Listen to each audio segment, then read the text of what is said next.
विद्यार्थियों का हिंदी ज्ञान दर्शन यूट्यूब चैनल में स्वागत है। मैं Shrimati Super Kumari, Hindi lecturer, government senior secondary school. आज अपन इस वीडियो में कक्षा 12 हिंदी साहित्य के संक्षिप्त इतिहास में छायावाद के प्रमुख कवियों पर विस्तार से वर्णन करेंगे और प्रमुख रूप से 4 कवि हैं इस ग्रुप में छायावाद के, उन पे संक्षिप्त प्रकाश डालेंगे। छायावाद का विकास है वो द्विवेदी युगीन कविताओं के उपरांत अर्थात बाद में हिंदी में हुआ। मोटे तौर पे छायावादी काव्य की समय सीमा है वो 1918 ईस्वी से 1936 ईस्वी तक मानी जा सकती है और आचार्य रामचंद्र शुक्ल के अनुसार भी छायावाद का प्रारंभ 1918 से माना गया है। छायावाद के प्रमुख कवि पंत प्रसाद निराला ने अपनी रचनाएं लगभग इसी वर्ष के आसपास लिखनी शुरू की। 1918 में जयशंकर प्रसाद का झरना है और निराला की प्रसिद्ध कविता जूही की कली 1916 में प्रकाशित हुई। सुमित्रानंदन पंत के पल्लव की कुछ कविताएं भी 1918 में प्रकाशित हो चुकी। जयशंकर प्रसाद की कामायनी 1935 में प्रकाशित हुई और प्रगतिशील लेखक संघ की स्थापना 1936 में हुई। नोट कर लीजिएगा, यहाँ पे प्रगतिशील लेखक संघ के अध्यक्ष हैं वो मुंशी प्रेमचंद को बनाया गया था। तो इसलिए छायावाद की अंतिम सीमा है वो 1936 मानना क्या बताया है, समीचीन है। छायावादी काव्य का जन्म है वो द्विवेदी युगीन काव्य की प्रक्रिया के स्वरूप हुआ, क्योंकि द्विवेदी युग की कविता है वो विषयनिष्ठ, अंडरलाइन कर लीजिएगा, यहाँ से इम्पोर्टेंट है, विषयनिष्ठ थी, वर्णन प्रधान और स्थूल थी। जबकि छायावादी कविता क्या है, व्यक्तिनिष्ठ, कल्पना प्रधान और सूक्ष्म है।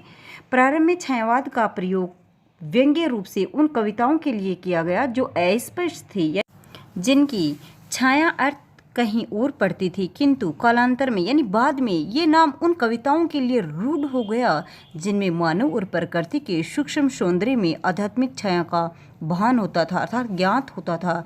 वेदना की रहस्यमयी अनुभूति की लाक्षणिक एवं प्रतीकात्मक शैली में अभिव्यंजना की जाती थी। क्योंकि अपन ने अब तक जो आधुनिक काल में पढ़ा है वो पहला था भारतेंदु काल, जो मैंने पहले बता दिया था 1850 से शुरू होकर 1900 तक चलता है। उसके बाद में द्विवेदी काल आता है जो 1900 से 1918 तक चलता है और 1918 से 1936 तक की जो समय अवधि है उसको किस नाम से जाना जाता है, छायावाद के नाम से जाना जाता है। तो आज हम छायावाद के कवियों के बारे में अब आगे पढ़ेंगे। छायावाद के प्रमुख कवि। छायावाद के प्रमुख कवि जयशंकर प्रसाद, इनका जन्म है वो 1890 और इनकी मृत्यु है 1937 का। जन्म काशी के एक संपन्न घराने में हुआ था जो शुंगनी शाहू के नाम से प्रसिद्ध था। कवि होने के साथ साथ ये गंभीर चिंतक भी थी। कामायनी 1935 इनका प्रसिद्ध महाकाव्य है। इनकी काव्य रचनाएं वन मिलन 1909, प्रेम राज्य 1909, अयोध्या का उद्धार 1910, शोकाश्वास 1910, वर्बुवाहन 1911, कानन कुसुम 1913, प्रेम पथिक 1913, करुणालय 1913 और महाराणा का महत्व 1914। देखिए मैंने पहले बता दिया था, यानी द्विवेदी युग है वो 1900 से चलता है 1918 तक। तो ये वन मिलन से लेके महाराणा का महत्व 1914 तक की जो रचनाएं हैं ये द्विवेदी युग की रचनाएं हैं। झरना 1918, आंसू 1924, लहर 1933। इनकी कविताओं में स्वार्थ का निषेध कर भारतीय समाज और विश्व के कल्याण की प्रतिष्ठा की गई है। ये छायावादी रचनाएं हैं। सूर्यकांत त्रिपाठी निराला, अगले कवि कौन है, 2 नंबर के सूर्यकांत त्रिपाठी निराला। इनका जन्म 1897 और मृत्यु 1962। जन्म इनका महिषादल स्टेट मेदिनीपुरी बंगाल में बसंत पंचमी रविवार को हुआ। इनका जीवन अनेक अभावों एवं विपत्तियों से भरा रहा। ये अपनी धुन के पक्के और फक्कड़ स्वभाव के व्यक्ति थे। इनकी रचनाएं जूही की कली 1916 ये छायावादी रचनाएं हैं। अनामिका 23, परिमल 30, गीतिका 36, तुलसीदास 37। इन्होंने मतवाला और समन्वय का संपादन भी किया। इनकी लंबी कविता है राम की शक्ति पूजा, जिसका संपादन 1936 में हुआ।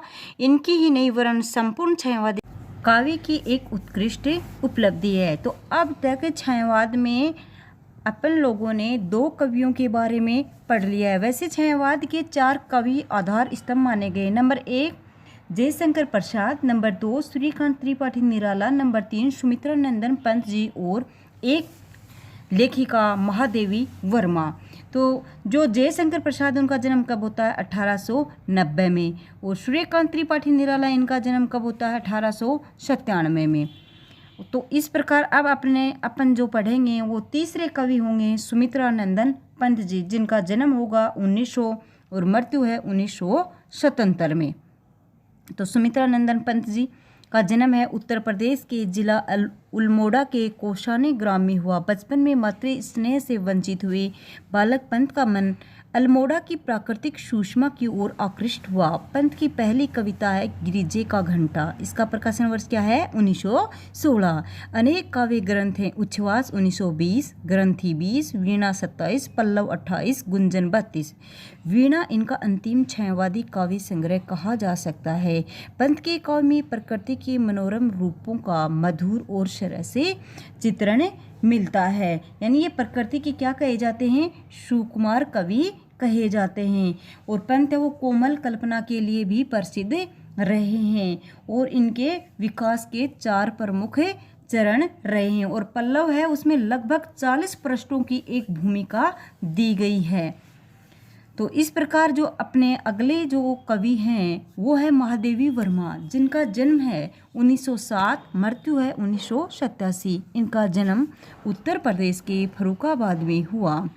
और इनके जो काव्य संग्रह वो है निहार 30 में, रश्मि 32, निर्जा 35, सांदेगीत 36 और यामा 1940 में।